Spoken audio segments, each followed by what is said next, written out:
Hello everyone, সবাইকে সোনামণি learning সেন্টারে স্বাগত।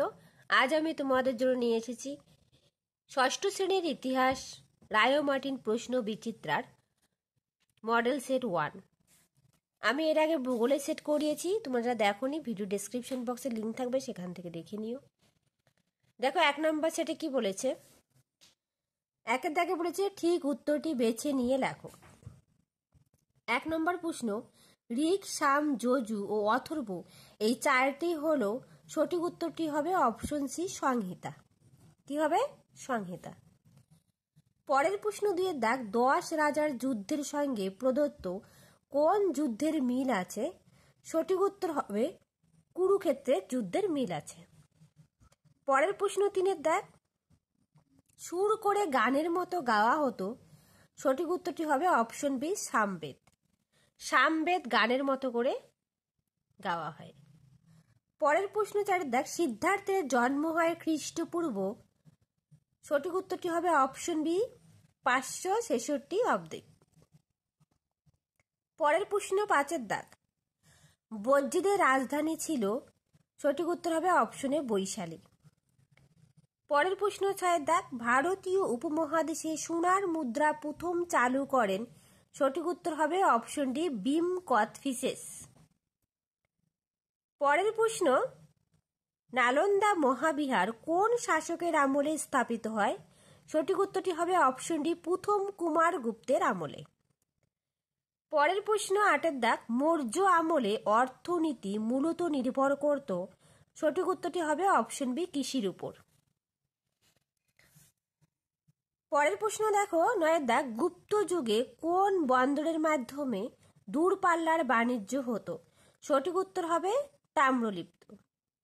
পরের প্রশ্ন 10 দাগ, জীবক ছিলেন। সঠিক উত্তর হবে অপশনে বিম্বিসারের রাজবৈদ্য। পরের প্রশ্ন 9 দাগ, পৃথিবী গোলাকার ও নিজের অক্ষের উপর ঘুরছে, এ কথাটি প্রথম কে বলেছিলেন? সঠিক উত্তর হবে অপশনে আর্যভট্ট। পরের প্রশ্ন, প্রথম ইট দিয়ে নির্মিত স্তূপ হলো। সঠিক উত্তরটি হবে অপশন বি ধামেক। পরের প্রশ্ন, পল্লবরা কোন দেশ থেকে ভারতে এসেছিলেন? সঠিক উত্তর হবে ইরান থেকে। পরের প্রশ্ন দেখো 15 দাগ, তাম্রলিপ্ত বন্দরটিকে গ্রিক ভাষায় বলা হতো। সঠিক উত্তর হবে তামালিতেস। তামালিতেস বলা হতো। এরপর দেখো 2 দাগ, নিচের প্রশ্নগুলির নির্দেশ মতো উত্তর দাও।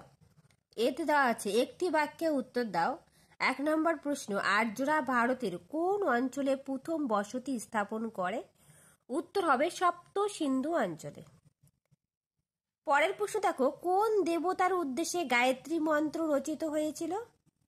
উত্তর হবে সবিতা দেবতার। ঠিক আছে, এই লেখাটা উপরে হয়ে গেছে, হবে কি সবিতা দেবতার। পরের প্রশ্ন দেখো 3 দাগ, একলব্যের কথা কোন মহাকাব্য থেকে জানা যায়? উত্তর হবে মহাভারত থেকে। পরের প্রশ্ন দেখো 4 দাগ, মহাবীর নিষ্ক্রমণ কি?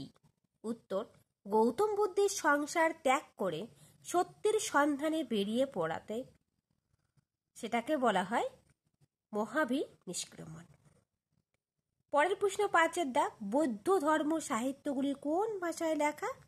উত্তর হবে পালি ভাষায় লেখা। পরের প্রশ্ন 6 দাগ, কনিষ্কের রাজধানী কোথায় ছিল? উত্তর লিখবে পুরুষপুর।